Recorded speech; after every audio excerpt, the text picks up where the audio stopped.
This is Democracy Now!, democracynow.org, The War and Peace Report. I'm Amy Goodman in New York, joined by Democracy Now! Co-host Nermeen Sheikh. Hi, Nermeen. Hi, Amy, and welcome to our listeners and viewers across the country and around the world. President Biden has vowed to support Ukraine for as long as it takes. Biden made the pledge after the closing of a major NATO summit in Lithuania, where the military alliance agreed to invite Ukraine to NATO someday, but no timeline was announced. During his speech, Biden drew parallels between the Cold War and efforts today to push Russia out of Ukraine. NATO is stronger, more energized, and yes, more united than ever in its history. Indeed, more vital to our shared future. It didn't happen by accident. It wasn't inevitable. When Putin and his craven lust for land and power unleashed his brutal war on Ukraine, he was betting NATO would break apart. He was betting NATO would break. He thought our unity would shatter at the first testing. He thought democratic leaders would be weak, but he thought wrong. After the NATO summit in Lithuania, Biden flew to Helsinki, the capital of Finland, the newest member of NATO. Finland shares an 830-mile border with Russia. While much of the NATO summit focused on Ukraine, NATO nations also issued a communique criticizing China's growing military power, saying Beijing's actions are threatening the security of NATO members. On Wednesday, Wang Wenbin, a spokesperson for the Chinese Foreign Ministry, criticized what he called NATO's Cold War mentality. We urge NATO to immediately stop distorting and smearing China and fabricating lies, abandon the outdated concept of the Cold War mentality and zero-sum game, abandon the blind faith in a military force in pursuit of absolute security, and abandon the dangerous behavior of disrupting Europe and the Asian Pacific. Do not fabricate excuses for their continued expansion and play a constructive role in world peace and stability. China also criticized what it called NATO's eastward march after leaders from Australia, Japan, New Zealand, and South Korea took part in the NATO talks. Meanwhile, talks between China and the United States are continuing. Secretary of State Tony Blinken is expected to meet today with China's top diplomat Wang Yi in Indonesia at a meeting of ASEAN, that's the Association of Southeast Asian Nations. Meanwhile, Biden's climate envoy, John Kerry, is scheduled to visit China next week. To talk more about the NATO summit, we're joined by Stephen Wertheim. He's a senior fellow in the American Statecraft Program at the Carnegie Endowment for International Peace, a visiting lecturer at Yale Law School and Catholic University, author of Tomorrow the World, The Birth of U.S. Global Supremacy. His recent op-ed piece for the New York Times is titled The Tale the West Tells Itself About Ukraine. You wrote that, Stephen Wertheim, before NATO. But tell us what you believe is the tale that is told that is wrong.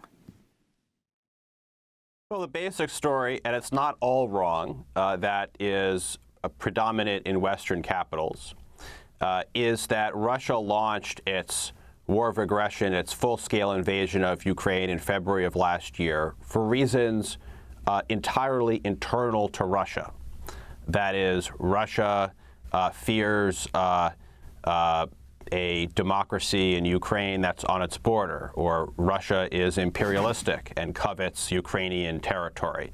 That's all true to a large extent, but part of the tale is that the West took no actions that causally contributed to the decision by Russia to launch its aggression against Ukraine. And I think that's simply not true, or that overdraws the distinction. The fact is, yes, Russia has an imperial mentality, especially when it comes to Ukraine, but it's partly for that reason that Russia has been, over the years, so opposed to NATO enlargement and the incorporation of Ukraine, to be clear, through Ukrainians' own choices, into a Western orientation.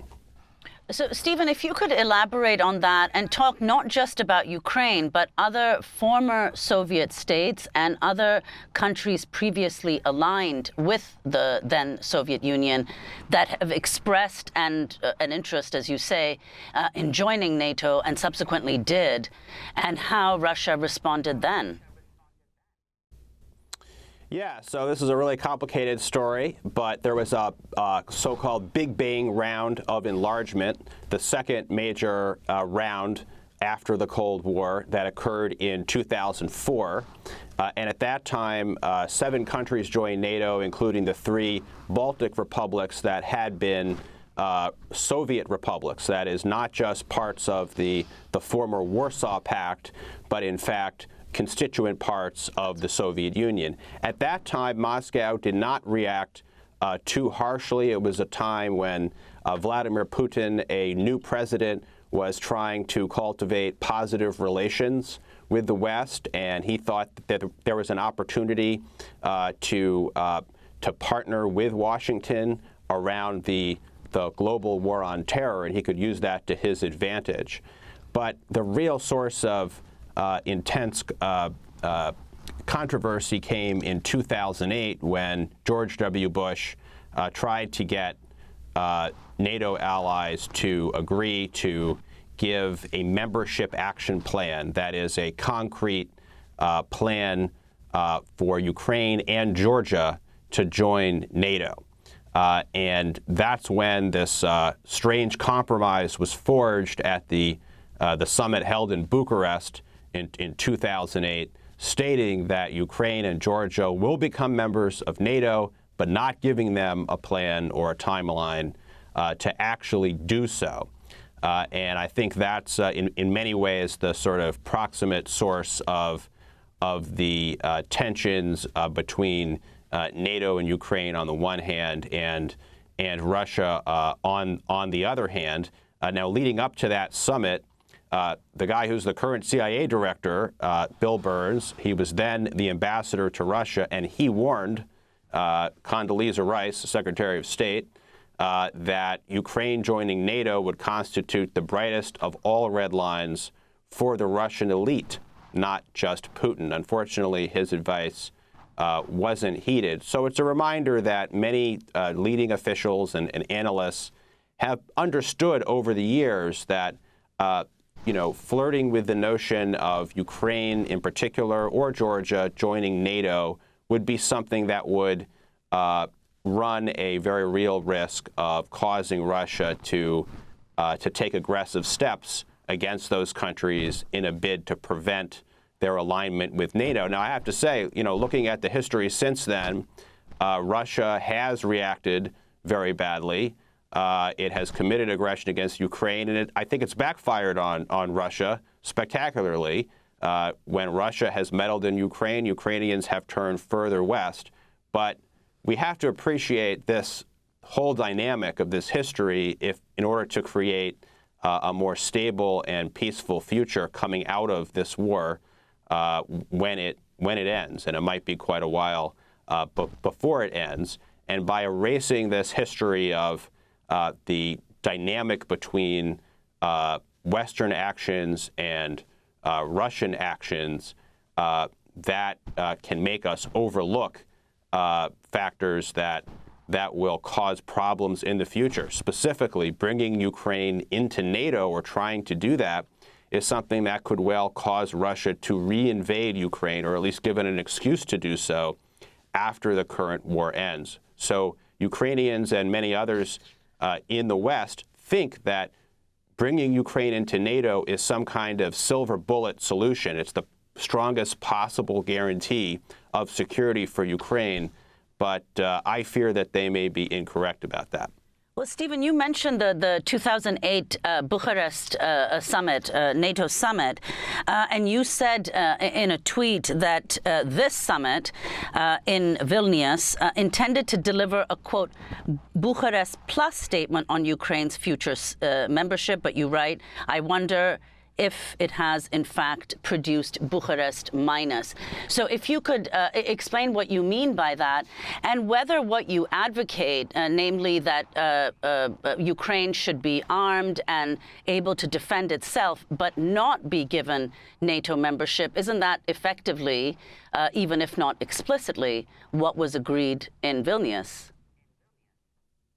That's a really good question. I think you could read the Vilnius statement in the way that you've suggested. What actually came out of this summit? So there had been a big push in the weeks and months prior to make a very clear statement about Ukraine getting into NATO and laying out an actual timetable or plan to make that happen.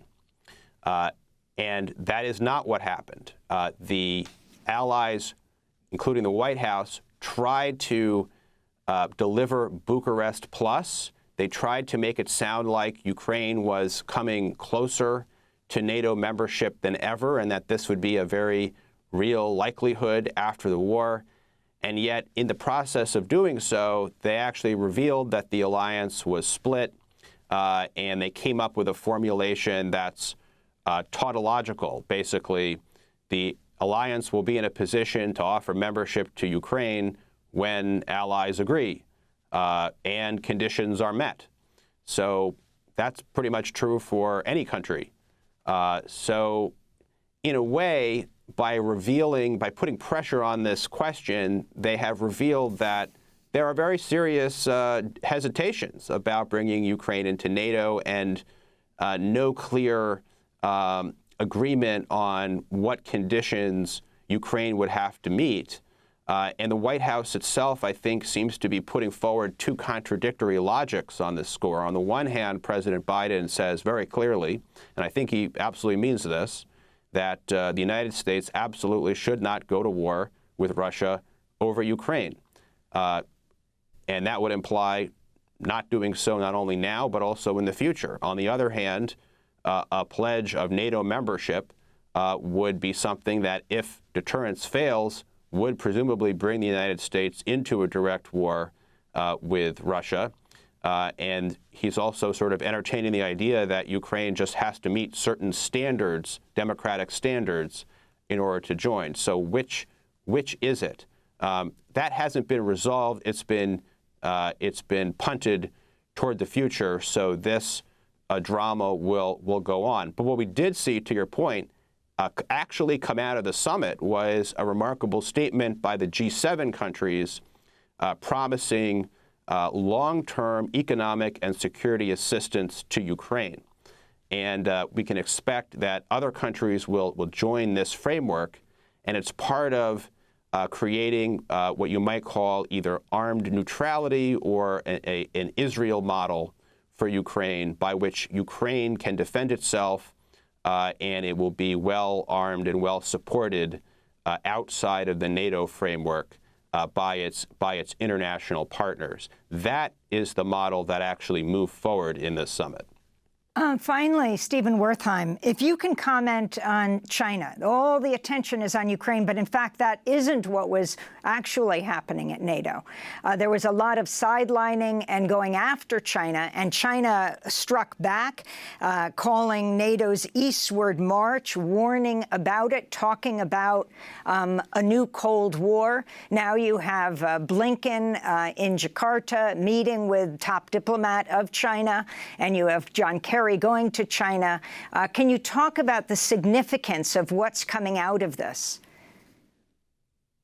I wouldn't say there was much that was concrete about China or new coming out of this summit, but China is concerned about the attempts of the alliance to integrate European allies with U.S. allies and partners in the Indo-Pacific. I will say the People's Republic of China tends to call a whole lot of things a product of a quote-unquote Cold War mentality.